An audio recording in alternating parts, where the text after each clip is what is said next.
I'm Nicole Carter. I'm the author of Sketchnoting in the Classroom, and I'd like to share a few ideas and tips with you. In today's video, we're going to talk about how to change our fonts, draw arrows to connect our ideas, and dividers.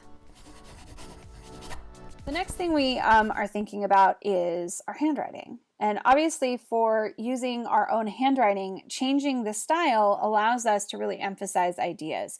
This is especially important as students move into the secondary grades and they're taking much more in-depth, detailed notes. This would work great for working or talking about, vocabulary words or end of unit sketch notes, and being able to really identify main ideas from their supporting details. So let's dive into some typography.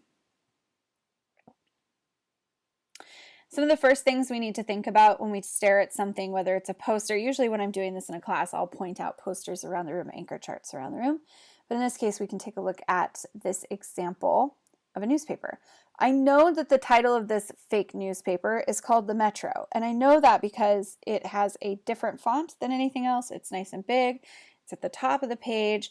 It's highlighted in blue or surrounding it. So we're noticing that there's a hierarchy here. So you definitely can notice it via size, via color, via font. So anything that we can do to emphasize our own personal handwriting is going to be good. So let's go ahead and get started on that. Okay, we're going to jump in right here where it says typography, and I'm going to just zoom in a little bit so you can see what I'm doing.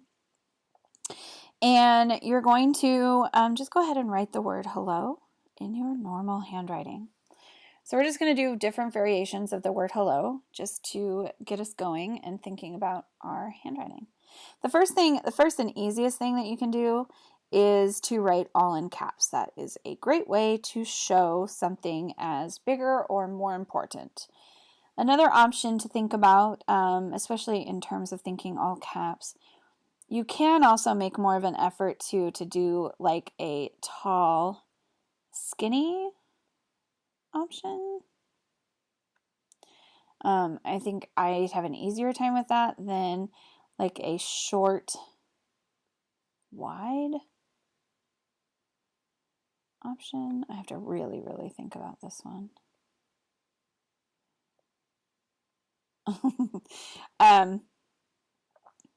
Hold on a second.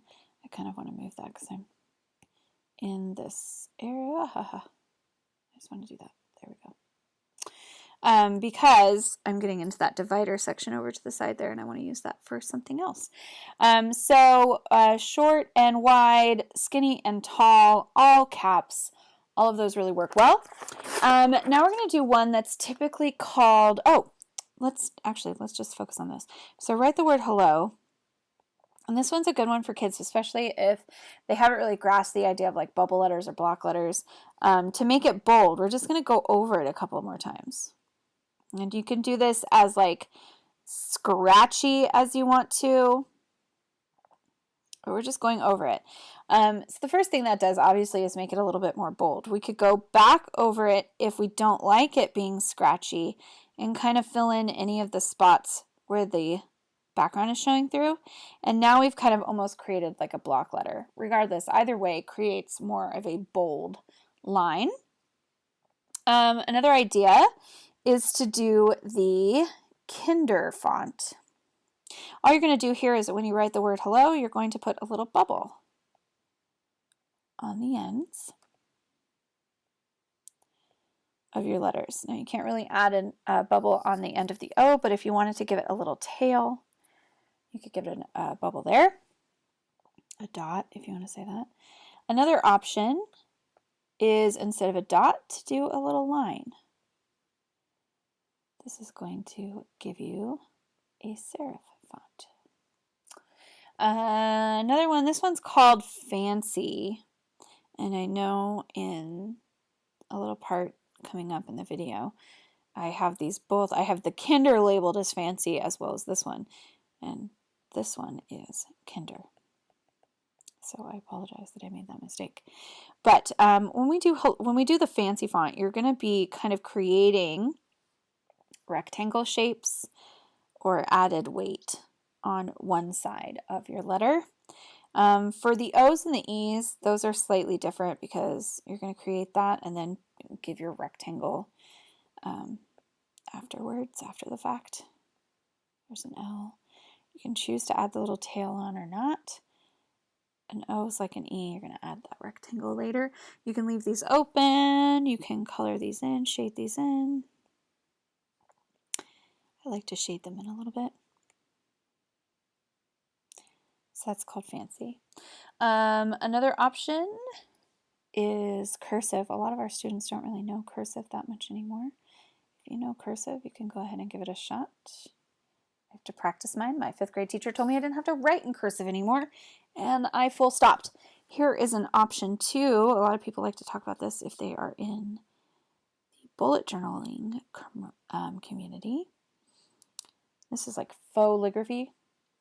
What you're going to do here is you're going to thicken the downstroke of your line. So everywhere your pen comes down, you're going to thicken it. Now you could leave it like this most of the time. People don't though, they actually fill in that line. And it creates a fake calligraphy look. So there you go. Try that if you have an inkling to do any kind of calligraphy. And now we're going to do some block letters. I'm going to write the word hi just because it's shorter than writing out hello, because I want to show you 3 different applications. So obviously you can do a regular block letter with that H, or, and I need to do one more here. I feel like this has gotten very big.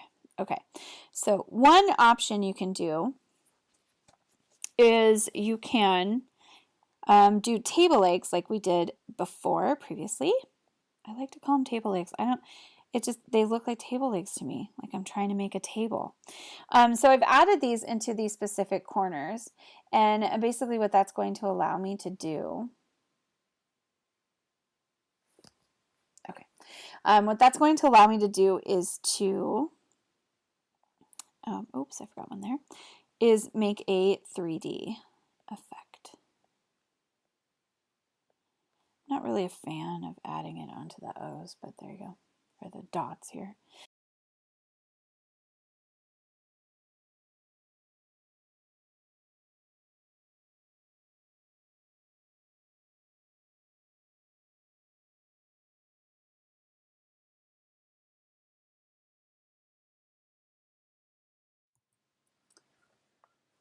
All right, coming back to this infographic again, we need to talk about dividers and arrows. We'll start with arrows. And I once did a whole page in my sketchbook just on arrows alone, just trying to figure out the different ways to draw them and what works best for me. Oftentimes, because again, I do still need to work on my layout and structure, I will draw something and then realize later after the fact that it relates to something I already drew. And so you'll find that I often have a lot of arrows pointing and making connections on my page because I need to work on my structure. So arrows are actually really important for me. Dividers are going to be really helpful to separate ideas from each other. Also helps with your structure and design. Again, really great to help with hierarchy. So if you don't have access to a lot of different styles or fonts for your typography, then you can use dividers to help with that hierarchy piece. So typical arrow to start is something like that, right? With a line and an angle on it. You could do a line as well as with a triangle, filled in or not filled in, your choice. You can do a series of triangles or a series of angles pointing in a certain direction. You can do a block arrow. And similar as we saw with our block letters, we can add in, I'll pick a color again, we can add in a little drop shadow to add that 3D effect. I'm going to clean up my black line a little bit. Looks a little wibbly wonky, but that's okay. You can, I'm trying to think, I did a whole page in my book as well on arrows because they kind of fascinate me. Here's a little example. We can do a little V on the end. We can do a little line here and connect back to the body. Sometimes I like to do these little X's here. Let's see what else. Oh, traditionally I just do these like squiggle things to connect my points. So that's typically what you'll see in mine. I also really love footprints or paw prints. I mean, they're just a series of paw prints, like this gives just a series of circles. It really doesn't take that long. I get excited when I'm in a meeting or a presentation where someone says, okay, what are our next steps? I'm like, yes, I get to use footprints. Is that just me? Yeah? Okay. Here's some examples of footprints. When I'm in paper 53, they have a stamp feature that makes footprints even better because you can really quickly and easily do this repeat pattern. I mean, you can do that in this program I'm in, but it adds all these additional layers and I just don't want to deal with it right now. So there you go, footprints. You also will do a fancy pantsy arrow here. So we'll do just a line. Start with your typical arrow and then we'll come up and create kind of an arrowhead. We'll do a V on the back end. Make more of a feather coming down the body. Connect at an angle up towards the body of the arrow. And then you can add like some lines, maybe some dots or something.